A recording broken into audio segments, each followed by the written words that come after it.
Les loyers impayés, c'est la hantise des propriétaires et pour cause, c'est vrai que ça peut être quelque chose d'assez catastrophique quand ça arrive. Pourtant, il y a des solutions et dans cette vidéo, je vais t'en parler. Déjà, 2 conseils pour prévenir ce genre de problématique et que ça ne t'arrive pas. Et également, que faire quand ça arrive, quelles sont un peu les solutions pour régler ce genre de problème. Et avant tout, tu vois, je vais te montrer un extrait parce que souvent dans les médias, on met en avant immobilier égale problème, égale loyer impayé, égale la fin du monde, etc.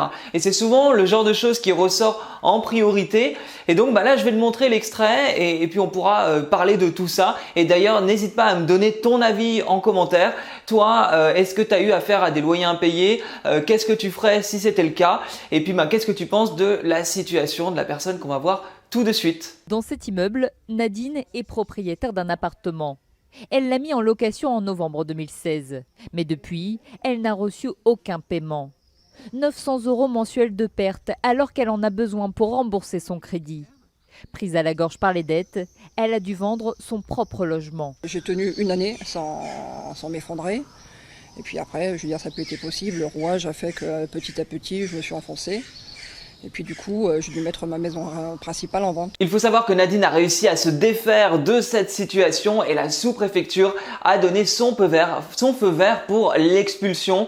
Mais vraiment, ça a pris beaucoup de temps et forcément, ça a été une situation assez dramatique pour elle. Garde en tête quand même que le taux de loyer impayé en France, c'est entre 2 et 3%. C'est même des chiffres qu'on retrouvait pour 2019. Donc ça reste quelque chose d'assez bas. Surtout qu'on va aussi beaucoup retrouver des personnes qui sont dans une instabilité financière et où les dossiers de base n'étaient forcément pas très bons.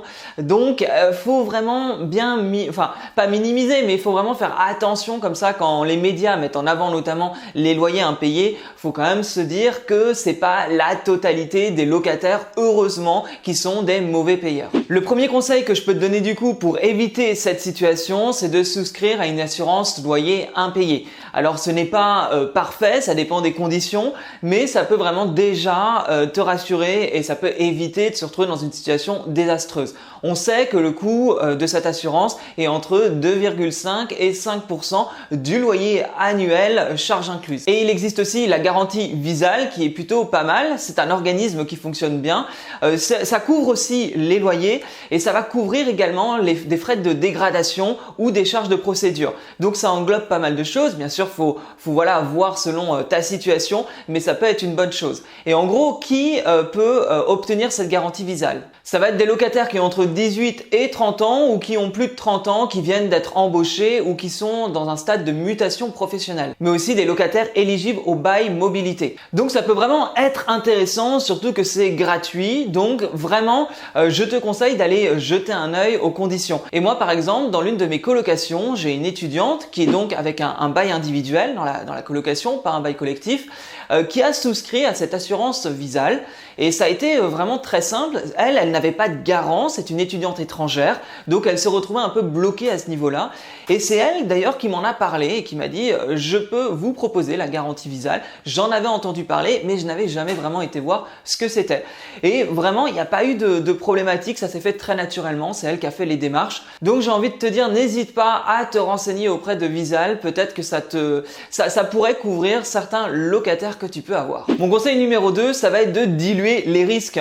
Parce que par exemple, avec la colocation, j'en ai déjà souvent parlé, t'es beaucoup moins à même de te retrouver face à des loyers impayés. Parce que déjà, en général, une chambre et demie, ça paye mon crédit. Puisque forcément, quand j'ai des crédits entre 500 et 600 €, avec des loyers qui sont à peu près à 400 € la chambre, là, tu peux constater qu'il me suffit d'avoir un petit peu plus qu'une chambre de louer et je peux déjà payer mon crédit.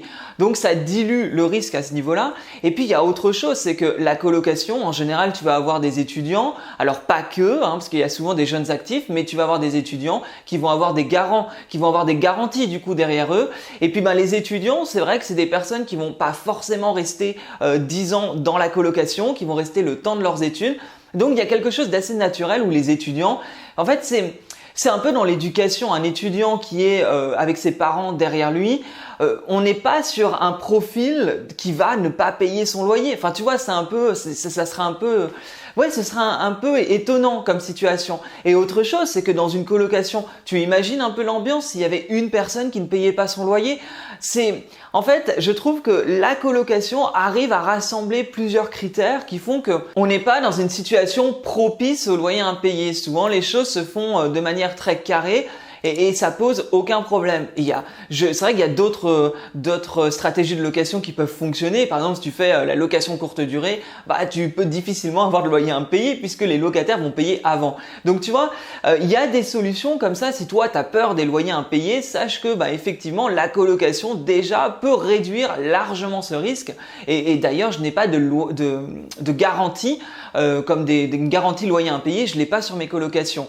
À part la garantie Visal, mais là c'est différent puisque c'était par rapport à cette locataire étrangère. Mais là-dessus, je pense que la colocation est vraiment une excellente stratégie pour éviter les loyers impayés. Et puis ça peut paraître évident, mais du coup quand tu choisis un locataire, peu importe la stratégie que tu utilises dans l'investissement immobilier, vérifie bien son dossier. Vérifie le dossier, vérifie les garants s'il y en a, vérifie l'avis d'imposition, les fiches de paie, enfin tu vois, là-dessus, à toi aussi d'être vraiment regardant sur qui tu vas mettre dans ton appartement. Mais du coup, que faire si l'on se retrouve dans une situation de loyer impayé? Eh ben déjà, la première chose, ça va être de acter les choses avec un recommandé, une lettre recommandée, puis un huissier. C'est vraiment très important par écrit que les choses soient actées. Ça peut aussi être intéressant de faire jouer la clause résolutoire que l'on trouve dans le bail. Alors important là-dessus d'avoir une clause résolutoire quand tu vas rédiger un bail. Pourquoi? Parce que ça permet de résilier le bail avant la fin de ce bail. Ce que je veux dire par là, c'est que si tu es dans une location meublée, tu peux arrêter, résilier le bail au bout de 6 mois si tu as un loyer impayé, si tu as trop de bruit dans la copropriété par exemple, que ça dérange la copropriété, tu peux avoir cette clause résolutoire qui est vraiment intéressante et qu'il ne faut pas oublier de mettre dans le bail avant l'entrée des locataires. Mais c'est vrai que ça reste quand même une démarche longue et coûteuse avec souvent, tu vois, entre 1000 et 2000 euros selon le dossier. Et puis ça peut prendre un an, voire plus avec la trêve hivernale. Donc là-dessus, il faut quand même s'armer de patience. Mais du coup, c'est important de ne pas braquer le locataire parce que ça peut être dû à un problème dans sa vie, peut-être une perte d'emploi par exemple.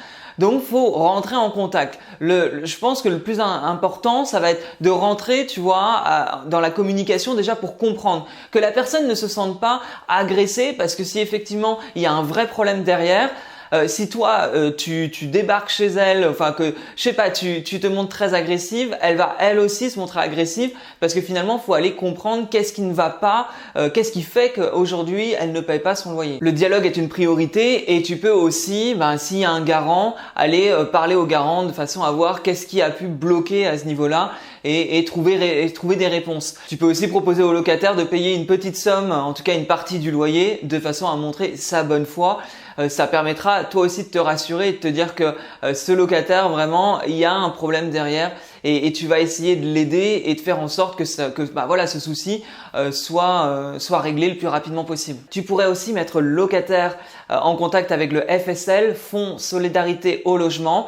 C'est un organisme qui aide les personnes quand ils ont des problèmes financiers en termes de loyer, de charges, etc. Donc ça c'est important. Mais dans l'idée, il faut vraiment avancer vite et il faut que dès que tu vois qu'il y a des impayés, il ne faut pas traîner à ce sujet. Maintenant, garde en tête que les loyers impayés c'est une minorité. C'est pas ce qui doit t'empêcher d'investir dans l'immobilier. Au contraire, aujourd'hui, faut se dire qu'il y a des solutions. La colocation en fait partie. Si tu me suis, tu sais que c'est la stratégie que j'ai choisi et qui fonctionne plutôt bien en termes de rentabilité en plus.